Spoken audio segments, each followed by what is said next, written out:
In this video, I'm going to be reviewing the Shea Moisturizer Beard Oil. And I gotta tell you guys, I love this. I love it almost as much as I love the beard wax, but I love this like 1 point higher because it leaves your beard a little bit nicer than the wax. That's what I believe, and I'm going to show you guys how to use it. So it is oil, so all you have to do is get a little bit on your fingertips like so.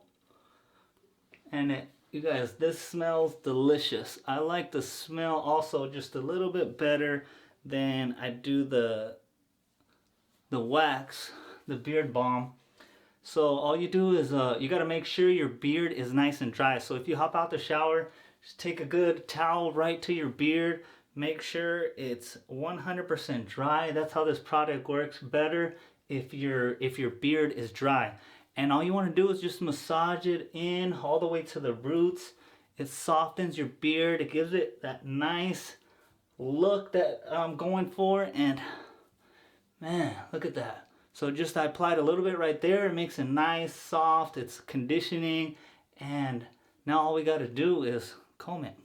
All right, you guys, I got my wooden comb here. I just washed my hands because it is oil. So it leaves your fingers nice and greasy. So you just got to wash your hands real quick. But like I was saying, man, it leaves the beard nice and smooth, and love the smell. I can smell it from here and it smells nice and great. Alright, you guys, I'm done. I combed it. It smells great. I give it a 10 out of 10.